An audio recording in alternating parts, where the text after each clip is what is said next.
धूम्रपान और शराब पीना स्वास्थ्य के लिए हानिकारक है। Smoking and drinking is injurious to health.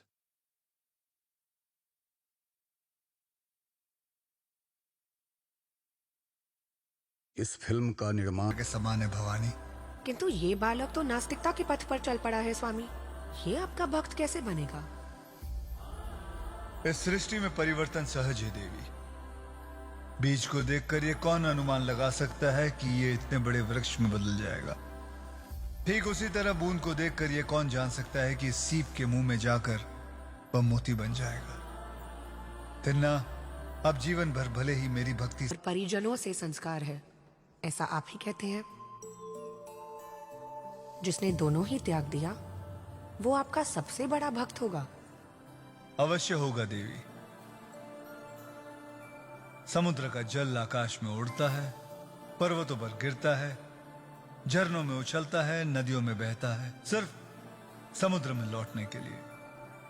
वैसे ही जीव भी एक लंबी यात्रा करके अपने शिव में लौटता है। यात्रा के रूप में पुनर्जन्म लेना पड़ा। शिव पद की प्राप्ति से पहले जीव को पूर्ण रूप से शुद्ध होना ही पड़ता है देवी।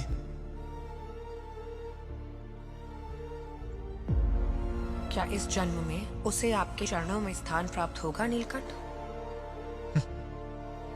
नीलकंठ हूं मैं देवी। तेनाडु के सारे विष पीकर उसे संपूर्ण शुद्धि प्रदान करने के लिए तैयार हूं मैं। प्रतीक्षा केवल उस क्षण की है जब तेनाडु ये जान लेगा कि मैं अमृत हूं, और वो तो स्वयं हमारा परिचय नहीं, वो संसार से हमारा परिचय क्या करवाएगा, लेकिन तेनाडु करवा सकता था। आज महाशिवरात्रि पर तेनाडु ने यदि एक बार शिव के नाम का उच्चारण कर लिया होता तो वो स्वयं भी मुक्त हो जाता और वायुलिंग के दर्शन का लाभ भी सारे संसार को दे पाता। तो क्या हम उसकी सहायता नहीं करेंगे मृत्युंजय? पत्नी का आदेश है, मानना तो होगा ही। किंतु तेनाडु कर्म से बंधा है भगवती, और उसे स्वयं ही उस कर्म को तोड़ना होगा। अंधकार में सांप भी लटक रहा है और रस्सी भी दुर्गे। जो भेद जान लेता है उसके लिए सहायता सदा ही उपलब्ध है। जो भेद नहीं जान पाता उसकी कोई सहायता संभव नहीं। यदि आज वह अपने मुख से शिव नाम का उच्चारण नहीं करेगा तो पूरे संसार को दृष्टि देने वाले परमात्मा को तुमने दृष्टि प्रदान की, इसलिए आज से तुम इस संसार में कन्नप्पा के नाम से विख्यात हो गए। मैं प्रतीक्षा कर रहा था कि तुम कब मेरे सामने समर्पण करोगे, किंतु तुम्हारी अनन्य भक्ति ने आज मुझे तुम्हारे सम्मुख आने पर बाध्य कर दिया।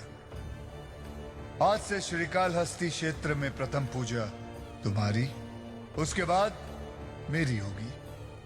तुम्हारी भक्ति की ऊंचाई सारा संसार जाने, इसलिए मैं तुम्हारा मंदिर स्वयं अपने मंदिर से भी ऊपर ऊंचे पहाड़ पर स्थापित करता हूं।